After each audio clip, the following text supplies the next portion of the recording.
Hello, everyone. Well, hello, Dr. Underwood. Good to see you. Morning. Thank you so much. Morning. Morning. Sorry about that. I had an important meeting with the boss. Yeah. We appreciate you taking the time to be with us today. We're going to go ahead and get started because we want to give the best opportunity, time-wise, to have this very important discussion. Good morning, everybody. My name is Brian Stevens, and for those of you that do not know me, it is my distinct honor and a privilege to serve the Hampton Roads region as the president and CEO of the Hampton Roads Chamber. The chamber, by the way, that is unapologetically pro-business, and the chamber that is extremely proud to have a U.S. Chamber of Commerce 5-star accreditation. That means that operationally, we're in the top 1% of all chambers in the United States, and we're extremely proud of that. And it's because of that distinction that we are taking on this issue that we're going to discuss today. I know that the unfortunate murder of Mr. Floyd a month plus ago has really illuminated some of the issues that we have in our society today. And it is extremely important that we carry on this discussion. We clearly understand that we cannot fix everything today, but we can certainly have the difficult discussions that we need to have in order to subsequently take action to fix the inequities that we have in our society today. The systemic bias that is out there, and it's real, and it's tangible, and we need to address that. The implicit bias that some of us don't even think about. It's real, it's there, and I think we need to open our eyes, we need to have the sensory acuity, we need to understand that there are implicit biases among all of us, and we need to be intentional about addressing those.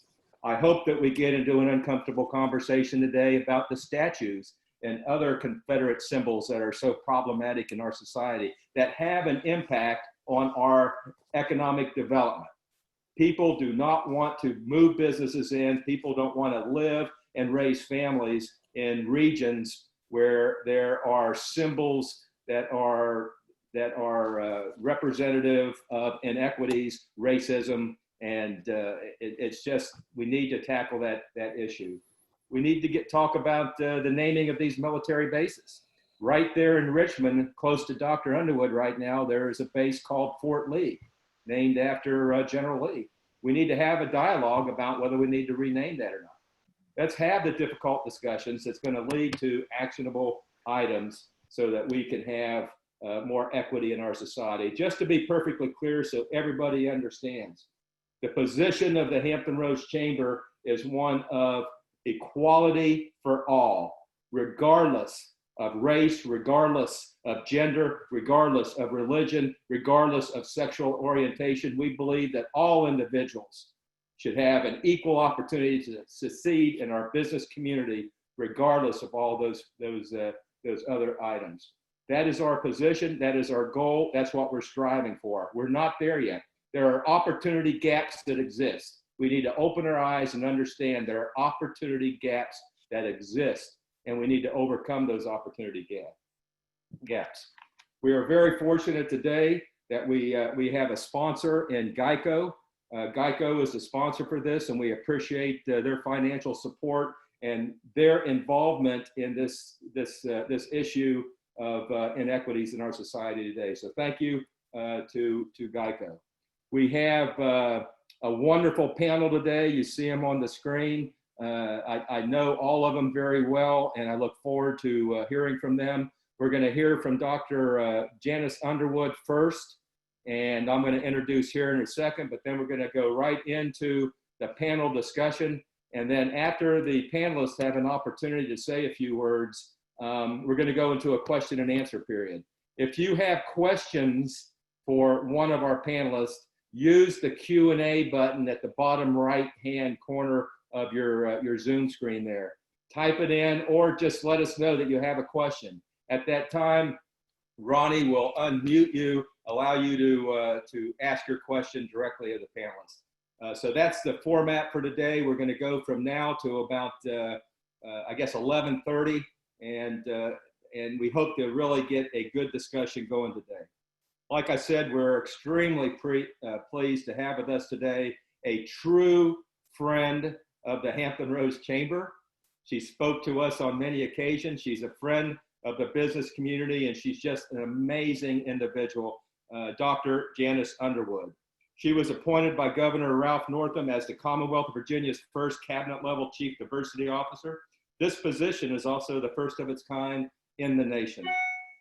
As the Commonwealth CDO, she is committed to addressing racial, ethnic, disability, gender-based, and other cultural inequities in formal and informal policies and practices in the Virginia state government. As a result, Dr. Underwood is working tirelessly to build the One Virginia statewide strategic plan for inclusive excellence across over 100 state agencies and with other public and private sectors. In her short tenure, she has been named one of 20 Women of Change in 2020 by the Virginia Museum of History and Culture for the accomplishments and impact she has already had on the Commonwealth. Her goal is to make Virginia an exemplar for the nation regarding diversity, equity, and inclusion and excellence. Dr. Underwood, once again, thank you so much, ma'am, for being here and talking to us today. We appreciate you taking the time, but more importantly, we appreciate your energy and your leadership in addressing the issues that we face in the Commonwealth today. So Dr. Underwood, over to you. Thank you so much, Brian, to the Hampton Ro Chamber, to the board, to all of my panelists, co-panelists. Hello. I see so many familiar faces. It's good to see you all. And thank you for the work that you're doing in your respective spheres of influence.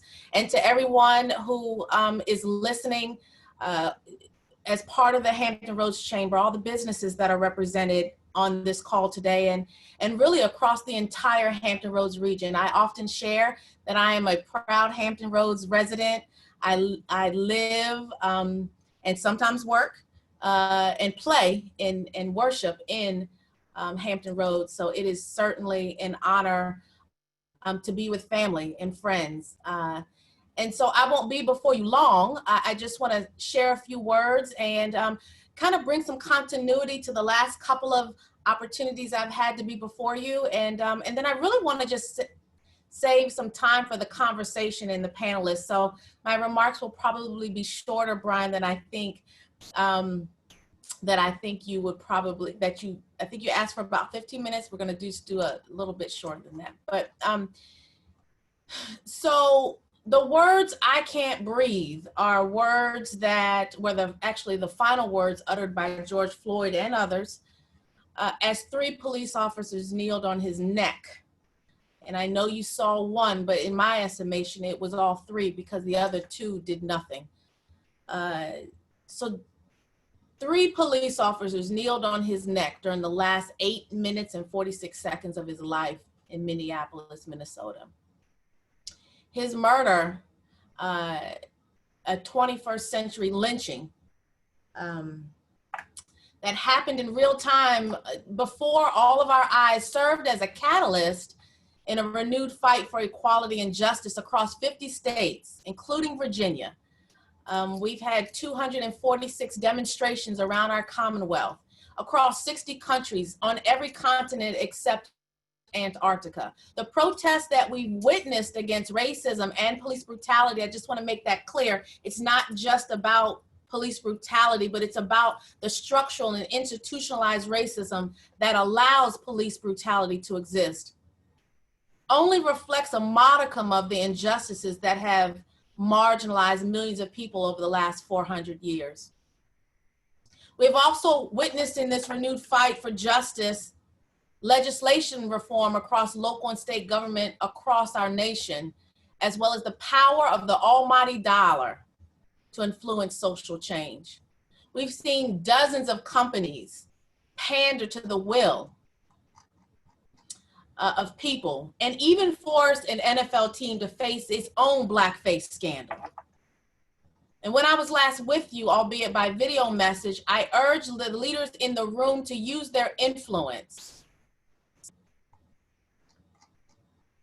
Not sure if you remember that video message. I urged all the leaders in the room to use their influence to transform their executive leadership, their boardrooms, and the culture of their organizations. And as I come back before you today, I wonder what important work has been leveraged in your businesses before May 25th, the day George Floyd's murder changed our world. I know all of us are horrified by the murder of George Floyd and Breonna Taylor, please say her name, and Ahmaud Arbery and so many others, Elijah McClain. But I want to know, what are we going to do about it? I'm getting so many calls, and I know the colleagues on this call, my fellow panelists, my colleagues in the DE&I space are all getting calls. What should we do? Tell us what to do. But let's just revisit the mission of the Hampton Roads Chamber that Brian alluded to. The Hampton Roads Chamber means business. We are the premier pro-business organization serving as an impactful advocate, powerful economic partner, and inspiring igniter and regional collaborator, setting the conditions for businesses to succeed. So what's the plan to impact policies according to this mission? What happens after the meeting today to serve, for you to serve as an advocate, an igniter, and collaborator to set the conditions for businesses to be successful, which means businesses that are profitable, diverse, and innovative? The question is how? Omar Johnson, I'm not sure if you are familiar with him, provided businesses and corporate America this roadmap in the New York Times on June 14th. If you've read it, I think you'll hear a lot of what I'm saying comes from there. But I learned from many people in the corporate sector that his piece in the New York Times was groundbreaking. So I encourage you to go back and read it or reread it if you have already. I thought it was just common sense. He basically said that business leaders in corporate America are poised to deal with these issues of diversity and inclusion. He makes a business case for what he calls internal and external moves. He says, we don't need any more diversity reports, but we must stop acting paralyzed by fear of change and actually do something about it, because this is a business problem. So business leaders, you are the perfect ones to solve it. This is not just a social justice problem. And when we think of it as a social justice problem, that makes businesses say, hey, that's not our problem. But if we don't do this, if the business community doesn't deal with this, our businesses will be left behind. He offers us a game plan. Some of the suggestions he offers, I've offered to you the first couple of times I've been with you, such as diversify your executive leadership, be a leader in this space, cultivate the pipeline with your Black and brown talent you already have in-house, let alone going out to recruit. But also do an audit of your entire organization and rid yourselves of destructive micro and macro aggressions. But externally, support organizations that fight racial injustice, like, for example, the NAACP, like the Urban League of Hampton Roads, and others. Invest in Black-owned businesses in the supply chain. And this is the one that I like the most. He says he wants us to mobilize voters and hold politicians accountable, especially the ones, and this is where my imagination comes in, especially the ones that would prefer to allow this moment or even this movement to pass, so that we can return to ignoring white supremacy in plain sight. Those are the politicians that you need to hold accountable. Those are the ones that the business community needs to stand up and say, we will not fund your campaigns. We will not provide donations to your campaigns because you stand for intolerance and bigotry. So I charge each of us to be part of progress. In the Commonwealth, as Brian mentioned, we are changing and embracing that change so that our state becomes a more inclusive and welcoming place. We're fighting every day for those who never had a voice or who have never been in the room where it happens. You see what I did there for all my Hamilton fans? That was for you.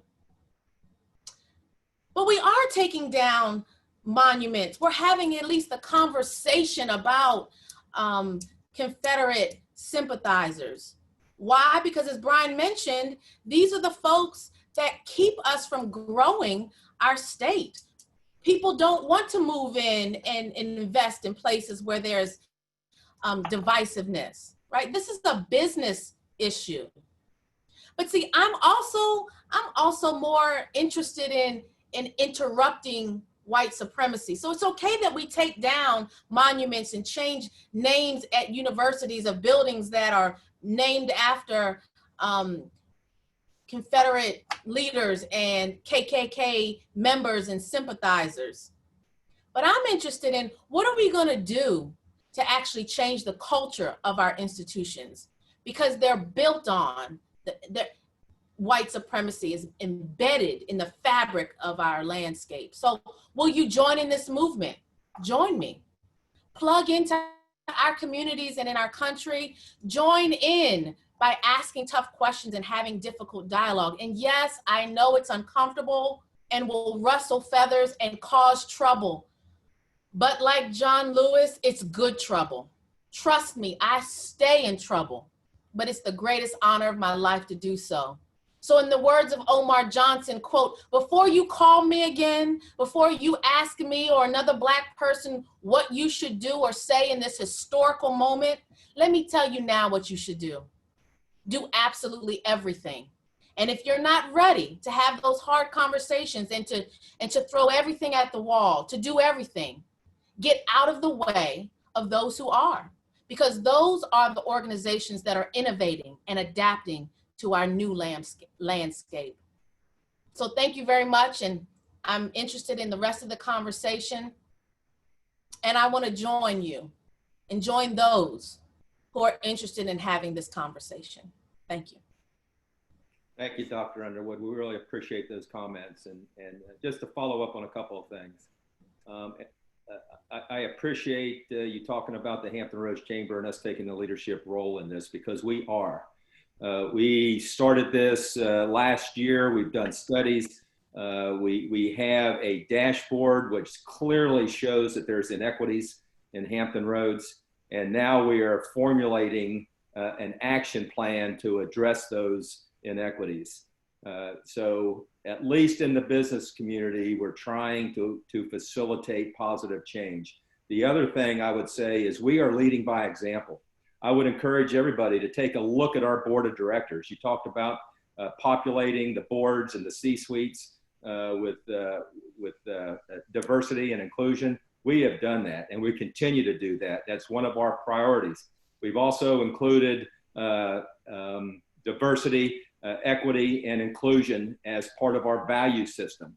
So just like doing everything we do to a standard of excellence, we also look at it from a DE&I perspective as well. We have appointed Ronnie Parker, who's on the call today, as the Chamber and the business community's diversity officer. And I'm encouraging him to reach out to other diversity officers, and let's work collaboratively to address the issues that's facing not just our business community, but our entire community as well. We want this to be, like I said, an inclusive community where the injustices that exist now are overcome. So thank you very much, Dr. Underwood. We appreciate your leadership. We appreciate your time today.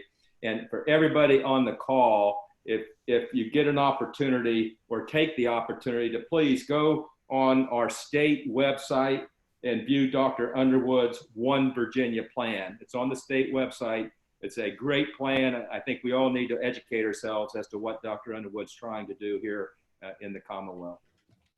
Okay, with that, Jim Bibbs. So just so everybody knows, Jim is on our board of directors. Jim is also, and I'm very proud to say, our vice chair for diversity, equity, and inclusion. And also Jim is a good friend of mine, and I really admire and respect Jim for his leadership role in our community in this area. He is also the chair of the Hampton Roads Urban League, and I'm also very proud of the fact that Jim and Gil Bland has brought me onto that board as well. And that has been very eye-opening to me and very helpful to me as we try to lead the Hampton Ro Chamber into addressing some of these issues. So Jim, I'm going to turn it over to you.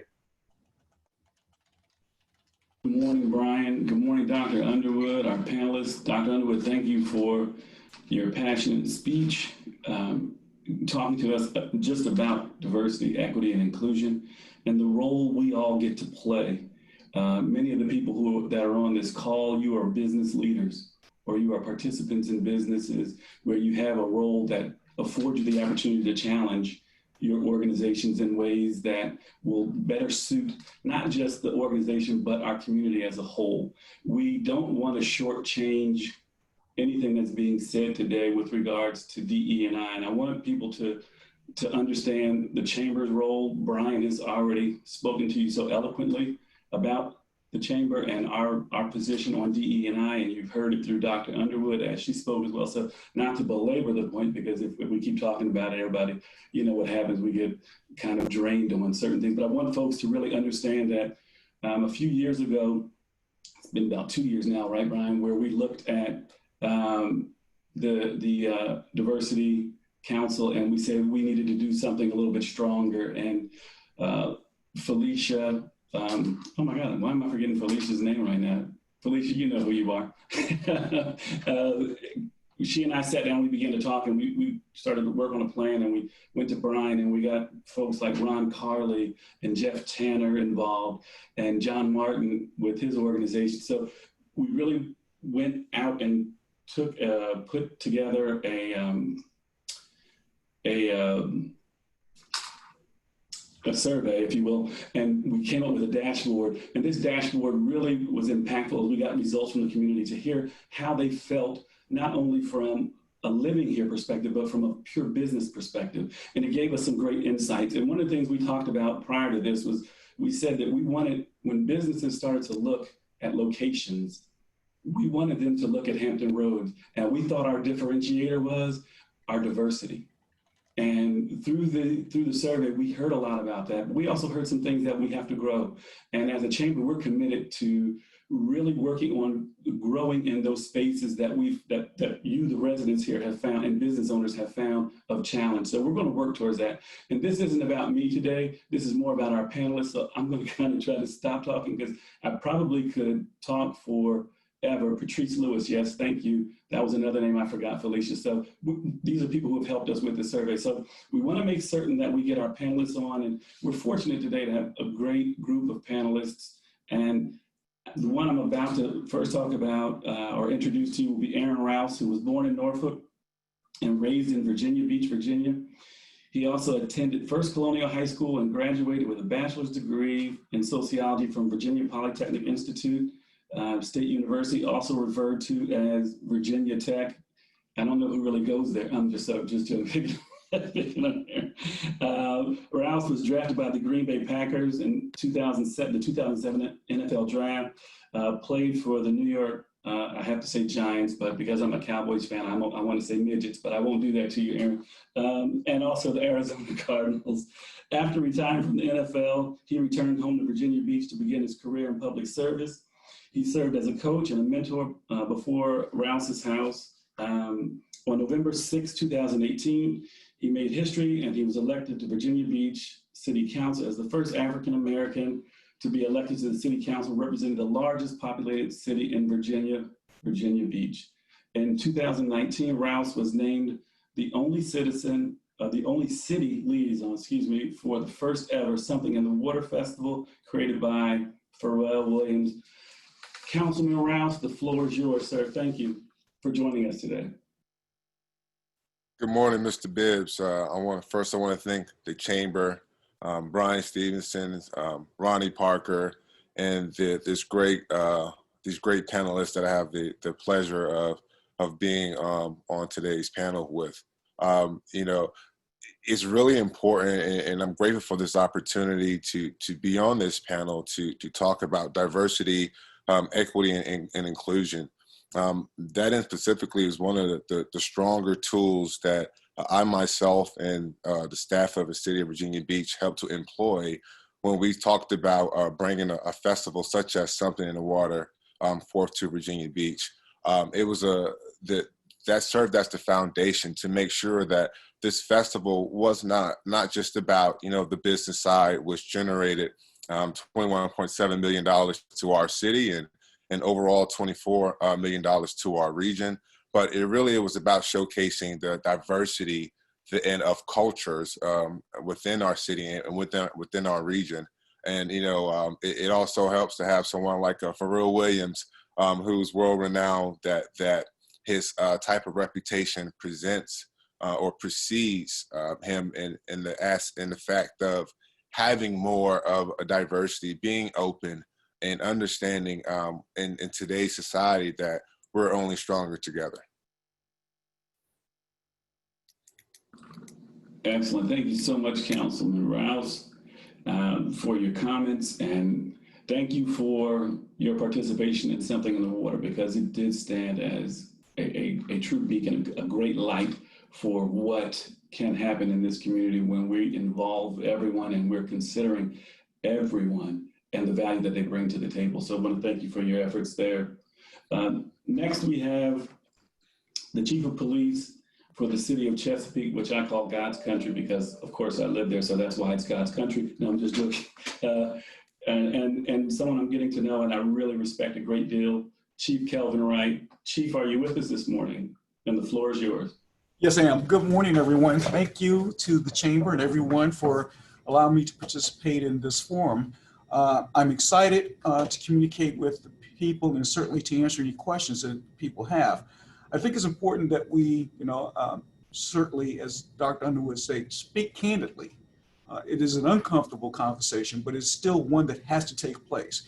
And the best way for us to move forward in this struggle of recognizing the value of all human beings, particularly dealing with people of color who have been marginalized for many years, we need to be candid with one another and see that we have common ground more than we really know and acknowledge.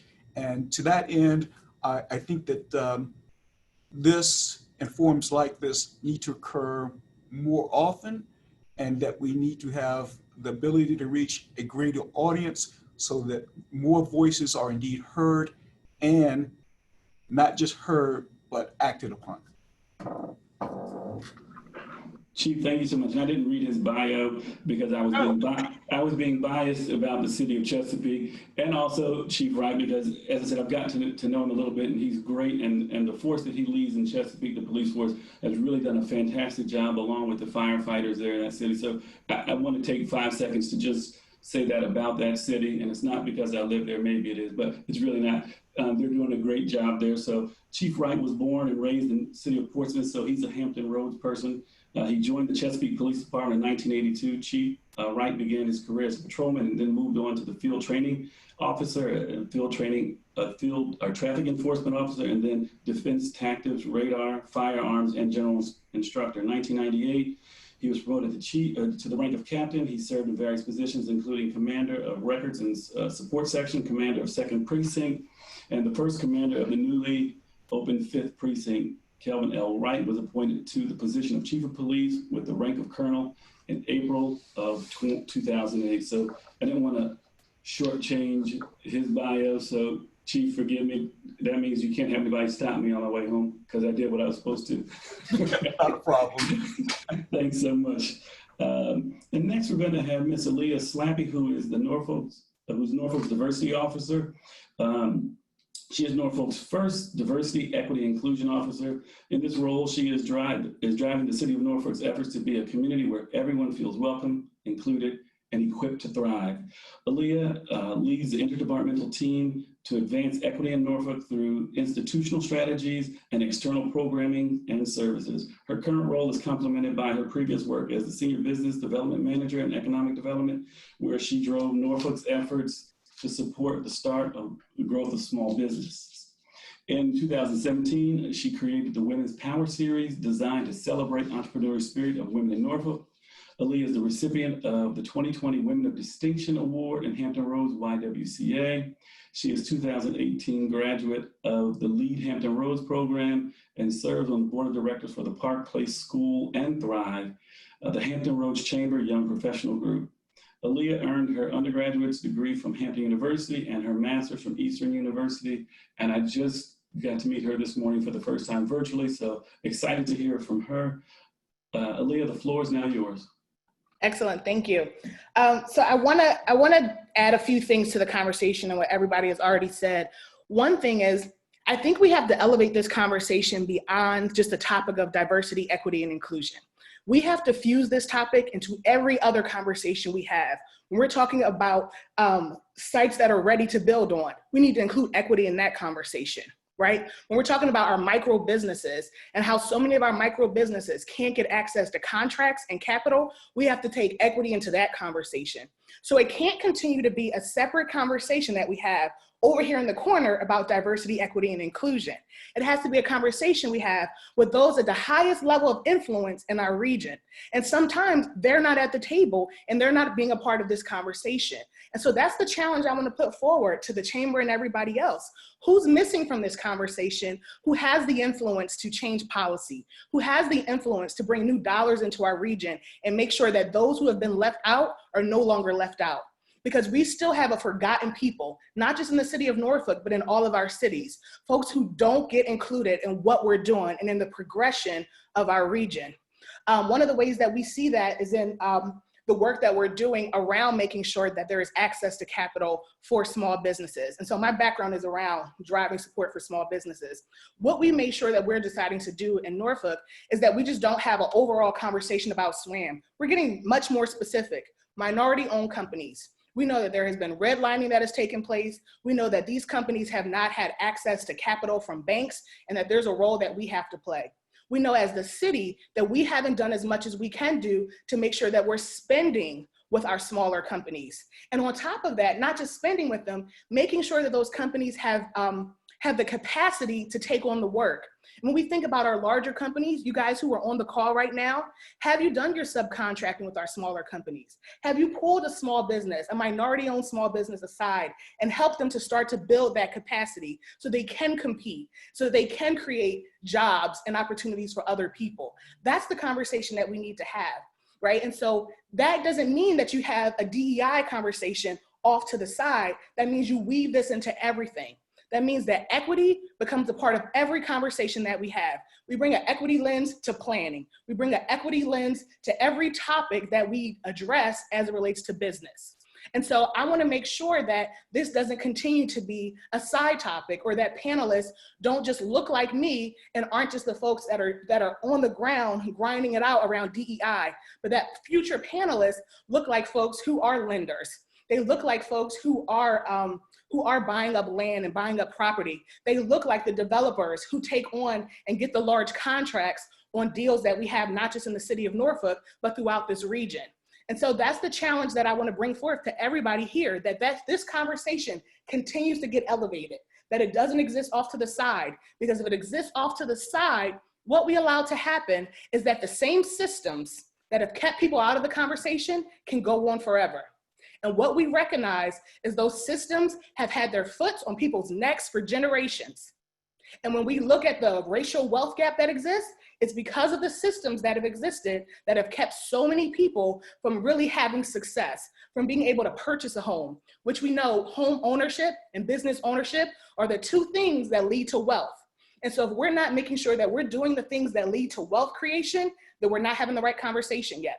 And so this is my challenge and my push, that we move that to the front of the table while we're talking about this. Thank you.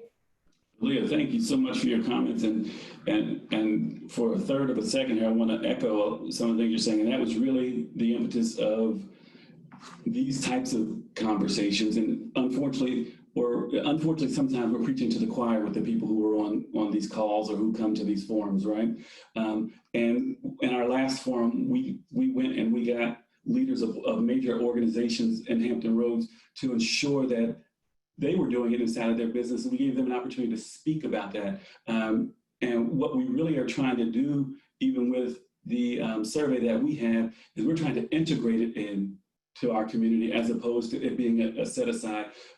Any strong DE&I person will tell you it's about the integration of the program into the business as opposed to a set aside. Because once you set aside, you're still doing what's always been the challenge. So I couldn't agree with you more, but as I said, this isn't about my time or my thoughts, but thank you so much for what it is that you said. It's challenging for all of us, and we want to make certain that we continue to challenge our organizations and the institutions that support these organizations and the political arena surrounding all of this so that we make a better community for all that live here. So thank you so much. And next we have Mr. Gary McCollum, the accomplished Gary McCollum, I'm going to say, and if I were to read his bio, we would be here and you all would think I was talking too much. I will tell you something that I just found out though. He is an author of a book. I still do, seven Keys to Getting Married and Staying Married. So I need to read that, Gary, because I want to make sure I stay married to my beautiful wife. She's not on the call list today, but I want to stay married to her. So thank you for the book. You can send me a copy for free. I wouldn't ask out loud, but no. Thank you. Gary as I said, he's well accomplished. He's been throughout this community. He's a community leader. He's been a business leader here, and he's just a well-respected person. So without me going any further, I'm just going to give the floor to Gary. I think almost everyone knows Gary McCollum. Well, thank you, Jim, Brian, Ronnie. Thank you guys for setting this up. I'm looking forward to a very good conversation today. But, and Dr. Underwood, I mean, her comments, I think she's off the call, but they were right on point. I really do believe that the civil rights movement of our time is economic equality. And I'm not just talking about higher incomes. I'm talking about actually wealth building. And there's a great book, if you haven't read it, Dr. Robin DiAngelo, White Fragility. She recounts or repeats a metaphor in that book. Actually, the metaphor was from another scholar by the name of Marilyn Fry. And it's the metaphor of a caged bird. And that caged bird, if you look at that bird, if you bring your face close to the cage, the bars, the caging will actually disappear and you will only see the bird. And you'll look at that bird and you say, well, why doesn't that bird fly away? It's free to go anywhere it wants to go. Because you can't see the bars. You can't see the fabric of what's holding that bird in that cage. And that's the issue with systemic racism in our country. We have a pandemic going on, but the greater pandemic, I believe, in America is the systemic racism and equality that has plagued our country for over 400 years. Black and brown Americans have yet to be seen and treated as true equals in this country. Our history is not American history. We have a month that we set aside for that. Interesting, we don't have a White History Month. And sadly, we see this inequality play out in every facet of our lives. Healthcare, housing, consumer loans. Look at how the PPP loans went and who they went to. Public education, look at how we're taught. Most people didn't even know June 10th existed until this year.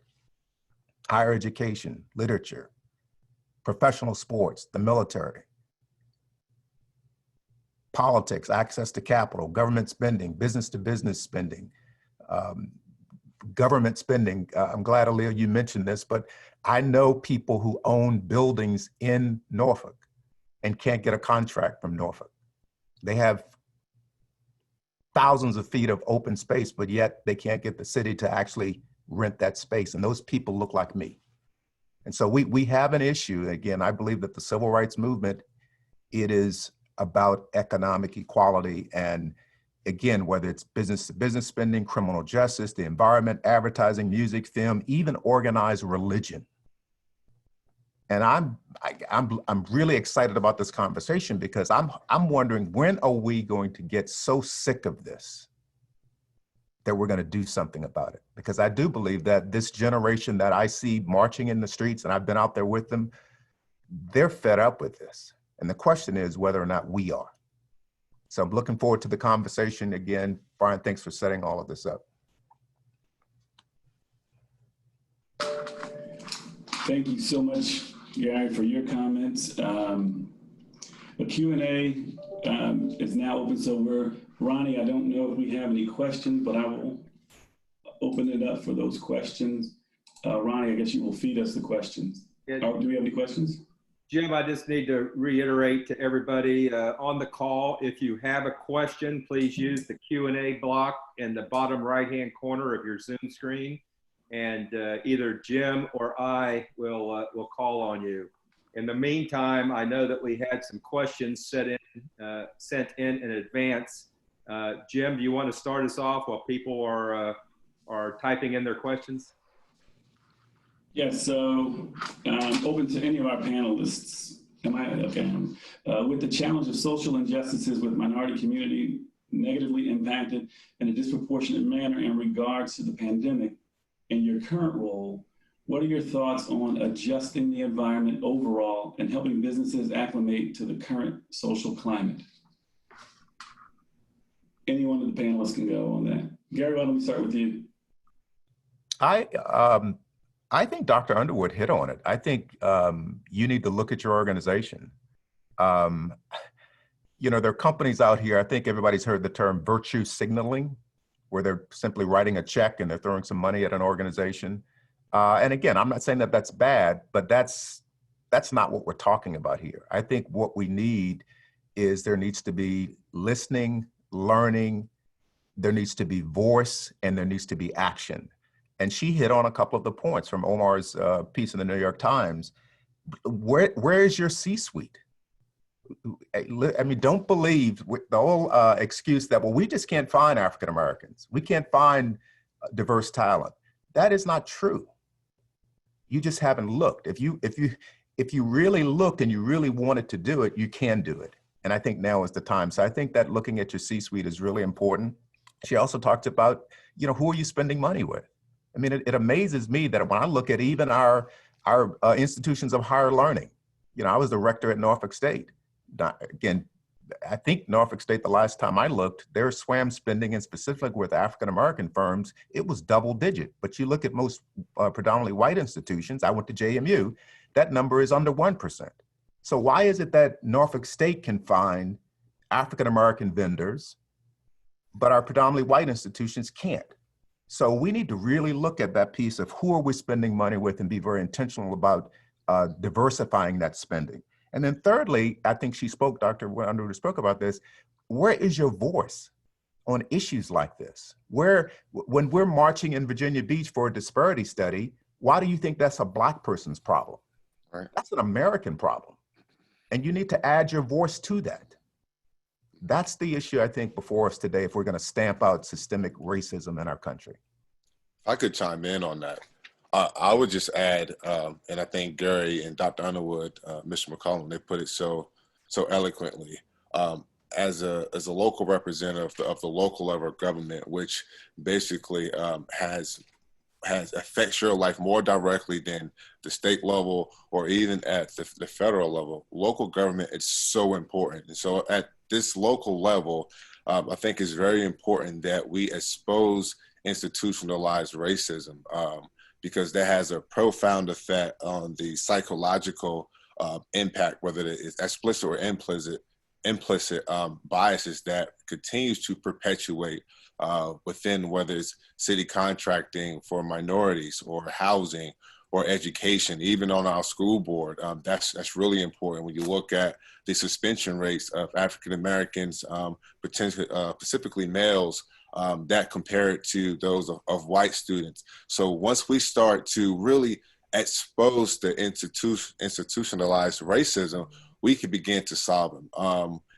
And now just chime on this. You cannot begin to solve any problem that you do not acknowledge. The problem that we're having now within our society is that we are unwilling to acknowledge the years and centuries of injustices done to not only African Americans, but also other minorities, the indigenous Indians, and so forth and so on. And so now you have a generation who is no longer going to put that aside or continue to allow the empty promises. Now they want actual change and policies in their government right now. And I think that's what you're seeing today. Can I build on what Councilman just said, especially about the piece of once somebody comes into a space, right? And I just want to, Olga Gonzalez in the chat, she said, but beyond finding Black and brown talent, are there places of work safe for them? And so once we have folks to the table, right? We encourage folks to have a place where they can have a seat, but are they invited to speak? Have we invited them to belong, right? Have we invited the inflection of their voice and the way that they speak and the way that they come to the table to be invited, so that when they are there, they're not just there as a checkbox, but they're there as someone who adds value and brings purpose to the conversation? Have we addressed just the internal cultures that we have within our companies, so that once we have recruiters who are bringing in diverse talent, that talent really feels like this is somewhere where I can grow and I can thrive. This company has created a talent pipeline where I see myself moving into leadership roles. And that's a part of this conversation as well. And so once we get to a place where we've invited folks in, or we've hired them, we've brought them into our companies, have we done the extra work to create a sense of a belonging and a place where they are invited to grow and be successful as well? Yeah, thank you. You know, Aaron brought up a great point that this is more than just a Black issue. It's all minorities. We have a question from Georgie Marquez, who, for those of you that don't know her, she's an amazing business leader, a small business owner, and really a leader in our Hispanic business community. So Georgie, do you have a question? Yeah, yes, I do. Thank you, Brian. And I just want to address something that Mr. McCollum and one of my favorite millennial young women, Aleea, addressed. You know, it really comes down to money and finances. U.S. women already make 81 cents to every dollar a man makes. African-American women make 62 cents. Latina women make 54 cents to every one man. A lot of it has to do with education, and a lot of it has to do with opportunity. My husband and I own a small business in Norfolk, and we are very aware, and we try to have a very diverse office, but we're a small business. And many times we speak out for our employees when they are not treated with the honor and respect that they deserve in some of the environments that they enter into. But honestly, sometimes it just gets really exhausting. And yet it is our role as business leaders, minority business leaders, to speak for the young people that work for us and to help them advance and help them grow.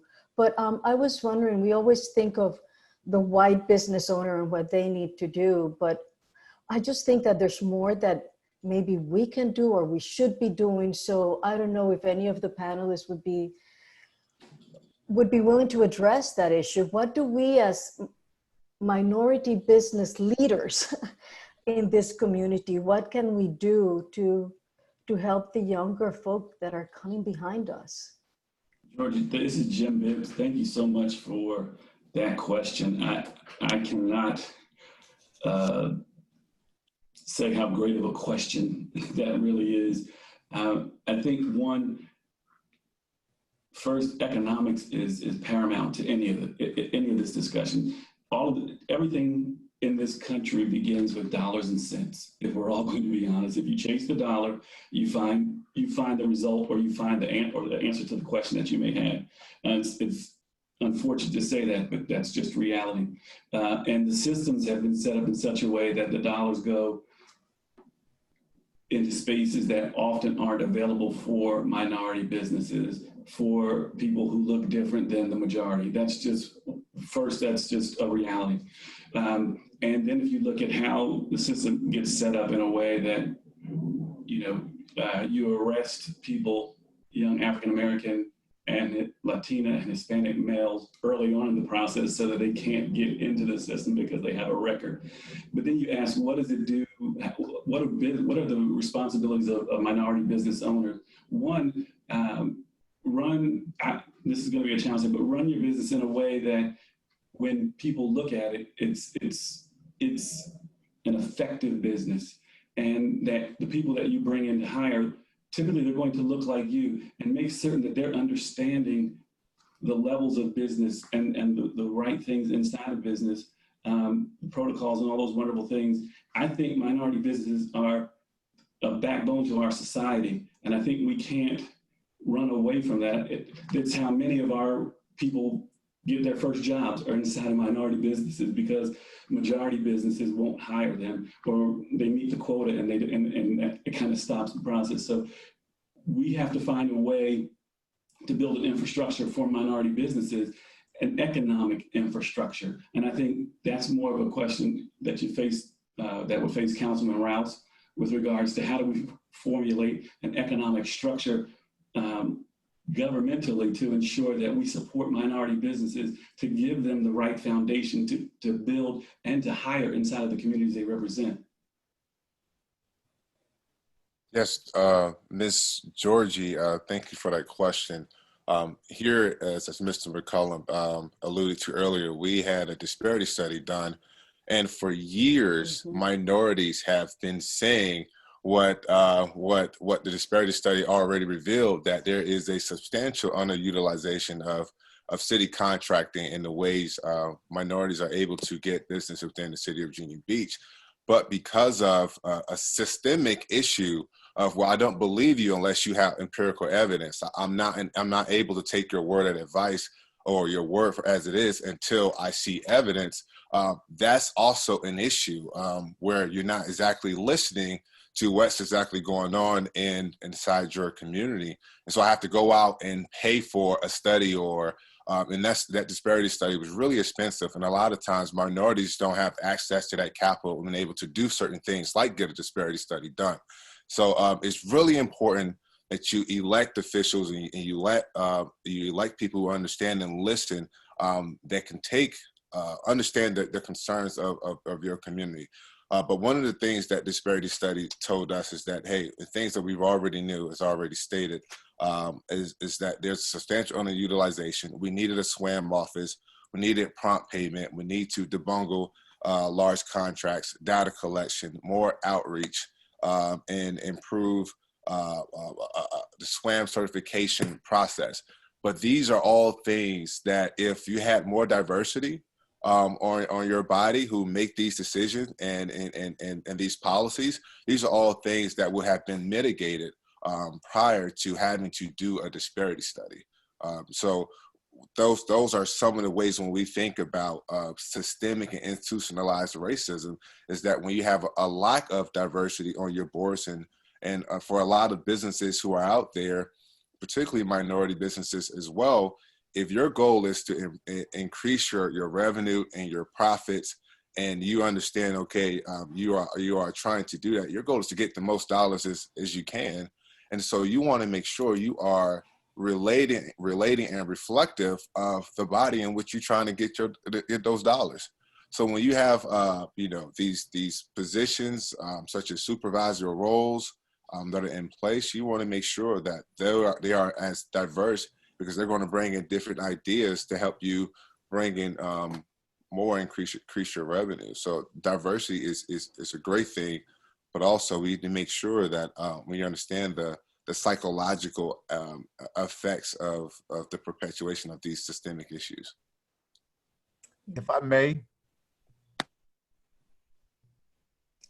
Jim, may I? Yeah, go ahead, Gary. I think Aaron made a great point that, as a small minority-owned business, we have to first make sure we're doing everything possible to run our businesses as efficiently and as effectively as possible. But at the same time, we have to be realistic that these systems that we've talked about so far on this call, these organizations and policies and the way we do business, these things are not broken. They're not working. They are working exactly the way they were designed to work.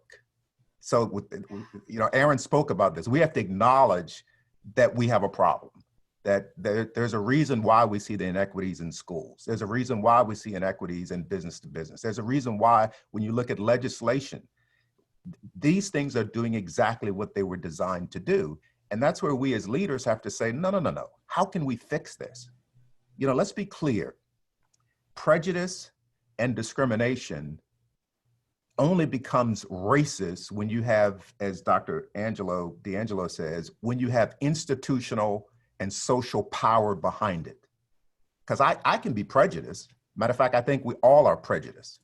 I think we all are discriminatory in some way. I think that's just part of being human.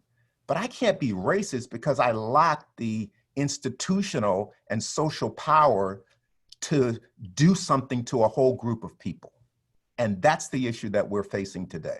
And until all of us, brown, black, white, and everything in between, understand that these systems are not broken, they are doing exactly what they were designed to do, we're going to continue to go around and around and around with this issue. If I could just chime in and just mention another book that kind of gets to that space, and something that we're encouraging city employees to read, The Color of Law, the forgotten history of how our government segregated America, right? And that really gets to the point of understanding the role that from the federal government on down, right? The role that government has played in creating these systems, right? These things didn't just happen to happen, right? They were intentionally done. When we think about where people have been concentrated, where poverty has been concentrated, where Black and brown people have been allowed to live and things like that, there is a role that public policy has played historically. And when you read that book, you start to see the historical context of how we get to where we are now. It's not by accident that we have a St. Paul's and that we have to do a whole entire redevelopment project. There were things that have happened way before any of us who are currently involved in local government were here that played a role in getting us to the place we are now. And now we're working backwards trying to figure out all these things that have happened that brought us to this current point. But you can't really start to address the systems without knowing some of what played a role in getting us to where we are today. And I think that book is a great snapshot, and it really can open your eyes to see, whoa, the role that government has played from federal down to state, down to local government, right? And so I just encourage everybody to grab that book and make that be a part of your conversations that you're having within your companies or within your organizations. Thank you, Aleea. That's insightful. I know the Chief wanted to make a comment on this, and I wanted to get the Chief involved in another conversation as well. Chief, we've got a question after you comment on this question from Lavera, and her question is, as a citizen of Chesapeake and the mother of a young Black male, what efforts has your office put in place to ensure we can avoid those unfortunate situations that have occurred in other cities? So Chief Wright, could you comment on this previous question and then Lavera's question as well? Absolutely. Gary said something that was absolutely correct about how the systems are designed to work a certain way, and they work that way. And the key is not to allow particularly law enforcement systems to be used as someone's tool to their agenda. One of our biggest challenges is simply this, the 911 system. People call in to 911, and that is the great generator of most of our calls for service. And the call that is most prevalent is, I see a Black male walking down the street and he looks suspicious, okay? So we have to train our dispatchers to ask those probing questions. Well, what is it that he's doing suspicious? He's walking down the street. You can walk down the street in America, So the challenge for us is not to let someone else's prejudices become our prejudices, and then we take their prejudice and vicariously act on their behalf to some other end. So that's the big challenge for us, because also on the other end is that person saying, well, what use is the police if I call and say someone's suspicious and they're not doing it, they won't even respond. So we have that added challenge to make sure that people understand that merely walking down the street is not in and of itself something that police should be involved in. We're not going to go by and just see, hey, man, are you okay? Why would we do that? You don't call in on someone who is non-Black and say he's walking down the street. And to Lavera's question is, our biggest challenge is to make sure that we train our people on understanding bias, their biases, their implicit biases, and the biases of others, and how to make sure you identify that within yourself. And when you encounter someone, when you say you treat everybody the same, well, there's a difference between everybody the same and treating everybody well. Think about it. There's a difference between treating everybody the same, because if you treat everybody crappy, what value are you? So you need to treat everybody well. The standard is to treat everybody well and with dignity and respect, and to give people an opportunity to be heard. Don't tell people be quiet. Don't tell people shut up. Let people talk, because they will tell you what's going on. All you have to do is have the patience to listen, and you will get the answers that you need to help you make the proper decision with regard to the encounter you're having. A prime example, yesterday I'm on my way home. There's a gentleman that is speeding rather fast up a military highway near where my residence is. And I stopped the young man, and he's on the phone, and he won't engage with me. And I'm trying to get to him, and I finally was able to say, young man, you need to talk to me, not to the person on the phone. Tell me what's going on so that I understand why is it that you're doing what you're doing. And he continued to talk to the person on the phone. I said, and he's talking to his girlfriend, trying to figure out something or another. He's having some kind of issue with his girlfriend. I said, one more time, please listen, look at me. I need you to look at me and focus, because what you say next probably will determine whether you go to jail or you go free. And he understood that. And all I had to do then is just listen to him. Man, I'm having all kinds of personal problems with my girlfriend, yada, yada. And I said, okay, look, I need you to promise me you're going to be fine, you're going to go back home, and what have you. Now, this guy, honestly, he could have gotten a reckless driving ticket from me. But I felt the need to talk to him. He's a black male.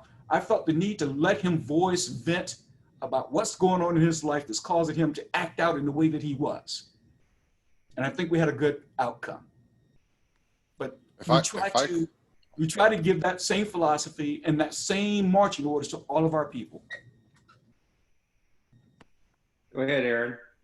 I was just going to chime in. Chief said something that just sparked my brain. He said vent, and you allowed him to vent these frustrations. A lot of the frustrations are coming off of the way our society is operating and has been operating. And I think too much pressure has been placed upon our law enforcement officers to deal with the problems of our society, that by the time it comes to your door, you have someone who maybe live in an unserved or underserved community, someone who can't find employment, underemployed, someone who's hadn't necessarily had the education or the resources that they needed. And yet we say, go out there and do this job and make sure you handle that. You know, for me, I think we have to shift the weight of that pressure from our law enforcement officers back to our elected officials, because we are the ones who enact and make these policies that gives you your marching orders, so to speak. That's not to go without saying that there isn't progress and things to be made in our policing system that was you can trace that all the way back to the fugitive slaves laws that were founded upon that. But it's to say that in order to mitigate and limit those interactions between our law enforcement officers, that it starts further upstream, and it starts with those who are elected to these bodies of government. Thank you, Aaron.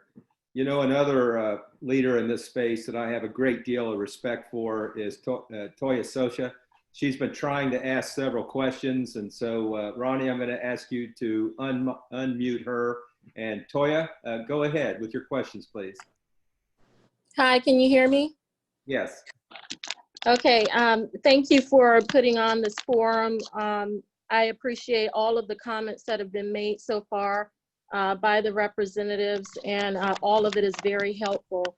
The question, I'll just ask one.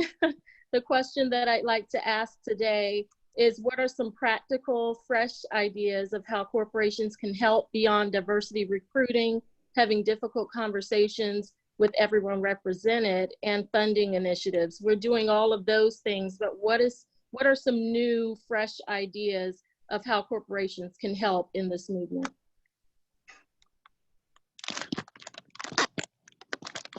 Anybody want to answer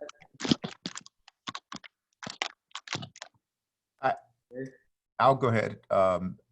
Toria, thank you for the question. I said it earlier, but I think it's worth repeating. Yes, we do need to diversify the C-suite. We need to make sure that we're promoting people who are obviously contributing to the success of your company's profits right now. You need to diversify your spending. We need to do that. But I think the other issue that's I think revolutionary is the voice that businesses can have within their respective industries, because we need to change the narrative. You know, I'm going to give you an example, and Dr. Robin DeAngelo gave this example. Let's think about this for a second. When you think of Jackie Robinson, what do you think of? You think of Jackie Robinson we all can say it, was the first African-American to integrate Major League Baseball. He was this phenomenal person. But that's a lie. That's not true. If we really wanted to be accurate about it, what we would say is he was the first African-American allowed to play and integrate into Major League Baseball. It's a little twist on that, but it's actually the truth. And what has happened in our country is that we've kind of glossed over, romanticized our history, and that's why we're in the place that we're in today. And so again, what is your business? What is your industry? What are you doing to change the narrative? You know, someone made a comment, I don't know who, but in the chat, you know, Black families can't qualify for loans. That's not true. Banks aren't lending to Black families. So you got to change it and speak the truth, not trying to romanticize about systemic racism that we see in our society. And I think that's something that businesses have failed to do. For example, if we really wanted to change the voting system in Virginia Beach, we have a hybrid voting system in Virginia Beach, which there's a lawsuit going on right now because people believe it disenfranchises African Americans and other minorities. Where's the business community on that issue? Same thing in Georgia right now. Stacey Abrams has been on this issue about what is going on with voting. Where's Coca-Cola? Where is Delta Airlines? If they were to speak up on these issues and not just see them as, well, those are Black people's issues, we could see change. And that's something that I would challenge you as a business leader. That's what we need to be about. If I could, I would say, particularly, you know, it's no longer, you know, can companies just do the feel goods, you know, implement, write something in about rules that have no teeth, or say, you know, we're going to donate this amount of money. You know, now it's about actual change. You know, it's about taking a really hard, critical look at your company and say, am I a place of diversity? Am I doing, or what do we stand for? What's our brand? Are we really, you know, about innovation and inclusiveness, so to speak? And one example I like to use is it's the National Football League. So league where I retired from that particularly had this they call this the Rooney Rule, where, you know, where you have to interview a minority for a head coaching job, but doesn't mean you have to give them that job. Now, the NFL is over 70% African-American, yet there are only 3 head coaches within this industry. All majority white owners, with the exception of one, I believe, Mr. Khan from Jacksonville. But they put this rule in place for years as a feel good. Oh, well, we have the Rooney Rule. We interview someone, but yet we have not hired enough of, or have enough representation throughout our industry that says, yes, we are really about this. We really promote inclusiveness. Another thing was, look at the pathway, as Ms. Aleea stated earlier, and I believe it was Ms. Aleea who stated earlier about pathways to get promotions, so to speak. What does that really look like? Is there really a pathway, or are you just doing that just to say we feel good, or just something to put on your brand or as a label? Today is about actual change, and change is hard, you know, and change is really hard.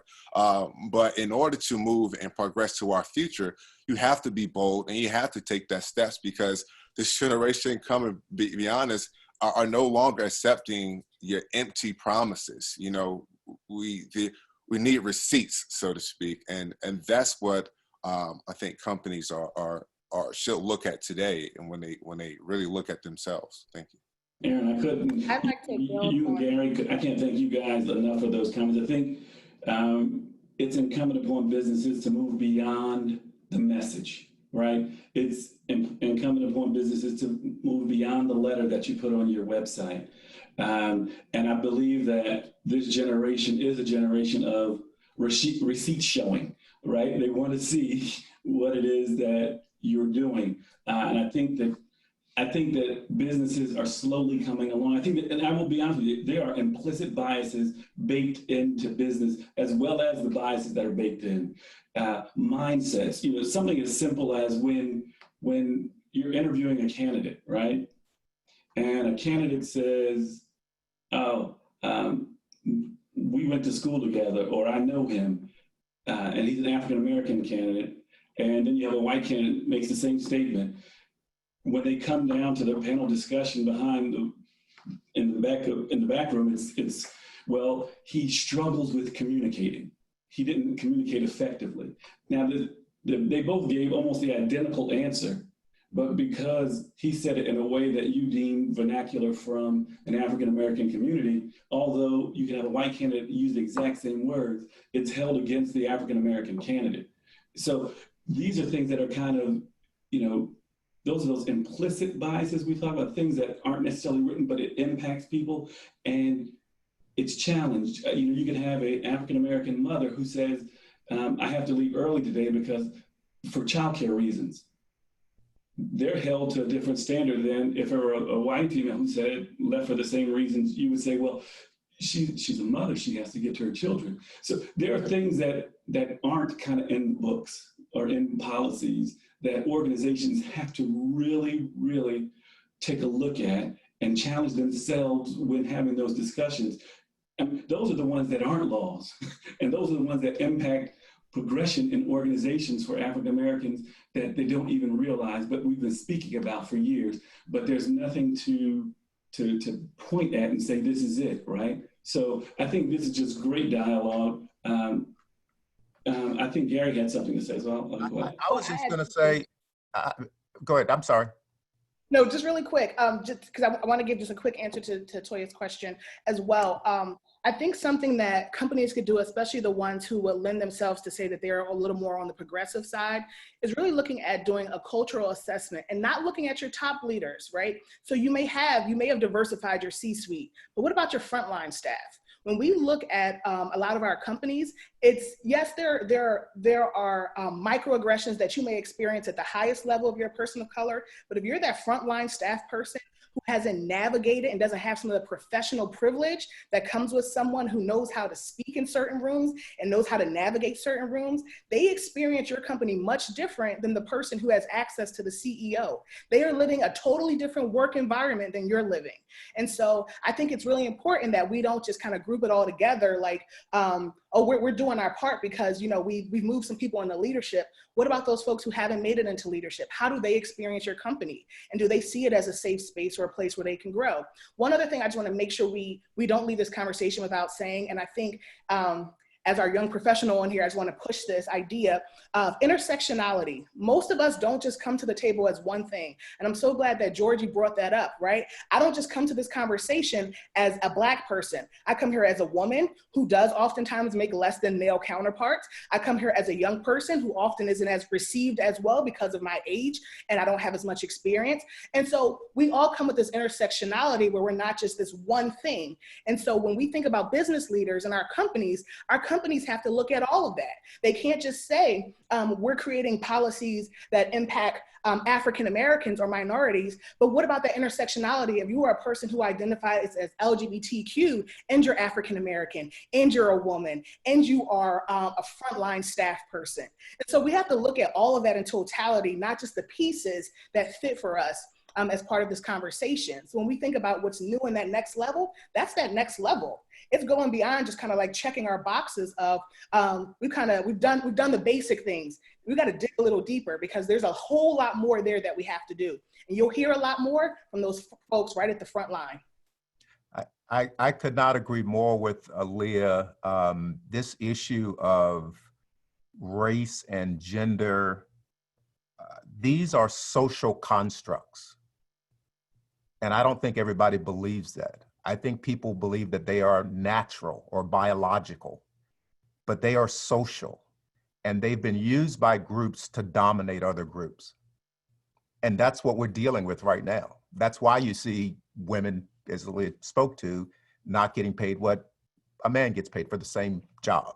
That's why you see the same issue with brown and black people in terms of, their value in the workplace. It's a social construct that has been put in place so that one group can dominate another. The good news is that we have been making progress, because 400 years ago, it was just white land-owning males calling all the shots. But we still have a long way to go, guys. Aaron mentioned the fact that, let's look at the ownership of the NFL. Let's look at, who's sitting on boards, who owns companies, who are the most wealthy people, not just in this country, but even around the world. These are issues that are not happening because of some natural phenomenon. These are social constructs. And I think, again, the good news is that this generation, not just here in the States, but around the world, they're saying enough is enough. And I hope we are going to join them. I hope we are going to not let this moment pass. And I think, we have a great opportunity now to do something that's going to change the direction and the future for our children and our children's children. Yeah, I couldn't agree more, Gary. I'd like to get two more people in who I just have a great deal of respect for, and I serve on boards with, and personal friends with. First, Delcino Miles, and then I'd like to get Felicia Blow in next. So Delcino, did you have a question? Yeah, thank you, panelists, for your wonderful comments and insights. I appreciate it. I know most of you on the panel, Jim, need to work on your punchlines a bit, but other than that, I'm enjoying it. I actually wrote my question in, and I'll just read it out. What strategy, and this is for any of the panelists, what strategy do you recommend to have a more strategic approach to equity, justice, and inclusion in business, education, and all the things you've talked about that has impact? That's important for me personally, impact. You can have as many programs as you want, but if it's not impacting the greater community, then you might want to reassess. And then not only impactful, but sustainable and enforceable. In other words, holding people accountable. Thank you.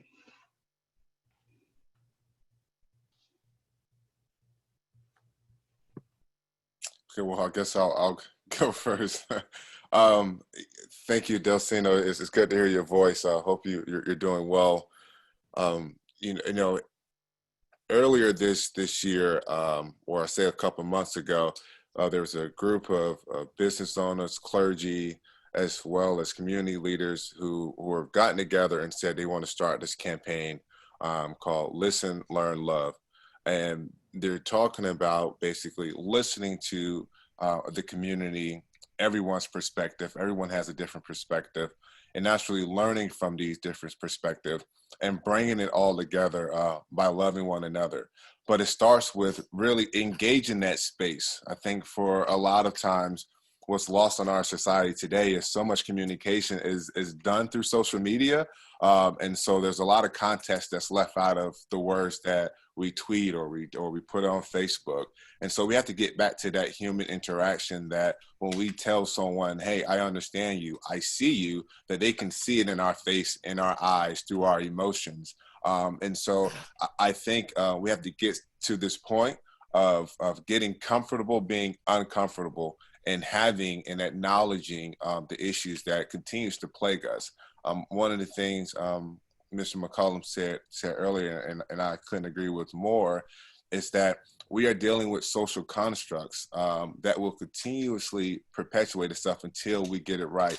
That is why the focus has to be on the youth and the next generation that comes after us, because they are the blank slates of our societies that's going to continue to take us forward or continuously do what we've always done.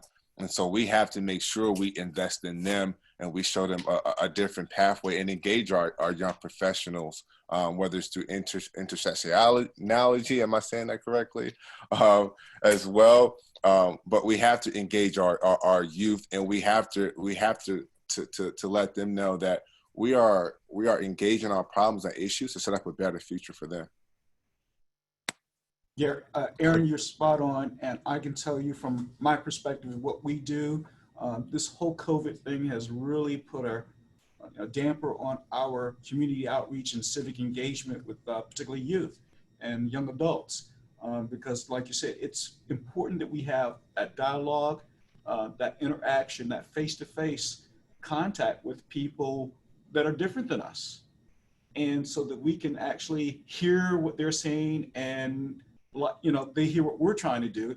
And I think that we find more often times than not that we all have the same things in common, have the same end game, same common goals. But that's tough to do right now. And I cannot wait for this whole COVID thing to get by us so that we can continue to meet people, face to face, in one-on-one or collective groups, because it's important that people, it's tough to be mad at somebody from a distance, from close up. It's easy to be mad at somebody from a distance, but it's tough to be mad at somebody or, from somebody whom you know or have a dialogue or have something in common with. I just want to say one thing. I think everything you guys are saying is spot on, but I'm going to be a voice of somewhat contention, right? That says, I'm almost grateful that the pandemic has happened, the coronavirus, because it forced the nation to slow down. We were moving at such a pace that no one cared about anyone. Everybody was just out to get theirs, and stuff was happening.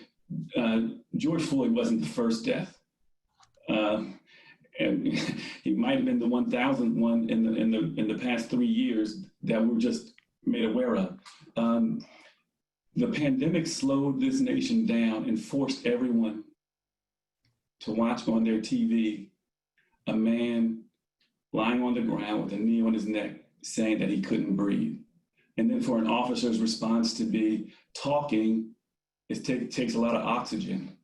for people to really see that, in a situation where you had nowhere to go, you couldn't get outside of your house. So you had to watch this continuously on TV. It forced the nation to take this thing and look at it very differently. And it's forced the nation to really think about this and want to have these difficult conversations. There are a few other factors that are adding to the need for the nation to have these conversations. But I think that, and I'm a man of faith, so I believe that God has a way of slowing things down and putting things into perspective. And sometimes when you don't listen, he has to jolt you in a way that forces you to listen. And we as a nation, we at the globe, we as people across the globe, we weren't listening to people. We weren't listening to voices of people who were struggling. So I think that this pandemic has forced us all now to a point where we have to sit down at a table. We have to look each other in the eye, or virtually, and it's forcing us to have conversations that we weren't going to have unless something like this happened. So I'm grateful to Brian and the chamber. I'm a board member, but I'm grateful to Brian and his perspective on all of this, and not being afraid to run from this and wanting to face this challenge that we have head on. I want to thank our panelists for coming today and really opening up and not being afraid to have this level of discussion, because oftentimes we are comfortable in our positions and we don't want to have something that might make people think of us differently. But there's a point in time now where we can't be concerned about how people view us. It's more about the greater good of society, and that's what we have to push forward to. So I'm going to start trying to close this portion. If I may, I need to say one thing before we get off, and that is something Aaron said about young people. We really, as business people, need to make sure that we're not ignoring what's going on in our schools and on school boards, because that's how you're going to change the next generation. I mean, the fact that we didn't know what June 10th was, the fact that we believe these ideals of of meritocracy, that you can pull yourself up by your own bootstraps, and individualism. We believe in those ideals. And let's just be clear, in America, that is a myth. My child is not going to have the same opportunity, or will have more opportunity than some child growing up in a housing project. That is the truth in America. Bill Gates' children will have a greater advantage than some of our children. And so this idea of individualism and hard work and meritocracy, it's a myth. And we have to understand as businesses that we have to be engaged in what we're teaching our children in school if we're going to change the next generation. And so, Brian, thanks for inviting us. But yeah. Gary, thank you so much for those comments. And I'd like to bring it to a close by asking a question and allow each panelist to, real quickly. I hope you all know that the Hampton Ro Chamber is very sincere about making positive change in this area. We truly want to do that. We see this as being a tremendous issue in our society, an issue in our business community. I'd like to go around and ask each panelist one question. As the president and CEO of the Hampton Ro Chamber, what is the one piece of advice that you have for me? I want to know what I can do. What's your advice to me that we can move the needle on this issue?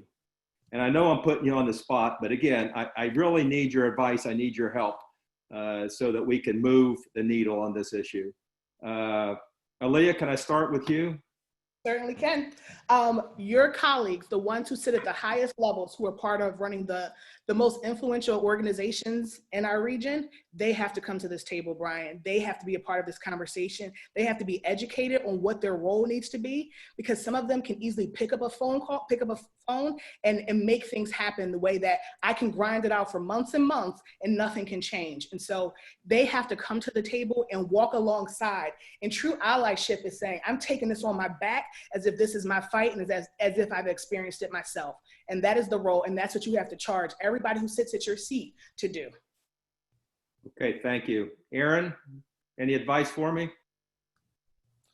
Yeah, Brian, thank you again for the panelists and Jim and you for having me today.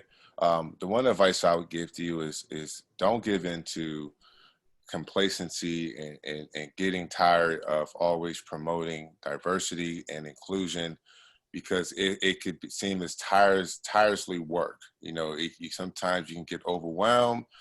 Sometimes you can feel like you're not moving the needle at all. And sometimes you just feel like, hey, I just want to just get away from it at all. Those are the times you need to stay with it and continue in this effort to promote this inclusion, this equity and diversity, and just don't give in. Thank you, Aaron. We're not going to give in. Chief Wright, sir, any advice? Yes, use your power and influence to help those who are in the margins of society. You have the ability to do so. Thank you, sir. And my Ranger buddy, Gary. You know, what you're doing now, I think, is great. This is a great start. When obviously you've been doing it even before today. But I think this whole issue of thinking that African-American issues are African-American issues, or some other diverse group, that's their issue. I think what you can do, and what the chamber and what business needs to do, is to understand that those are American issues, and it's not some separate group. That white and whiteness is not the norm, and Black and other minorities are not a deviation from the norm. But those issues are real, and they're real to not just brown and Black people, but they're real to America. And you have a role to help fix it. Okay, thank you, Gary, and Chief Wright, Aleea, Aaron, thank you for taking the time today. Jim, as always, thank you, my friend. I respect and admire you, and I thank you for your leadership in this area.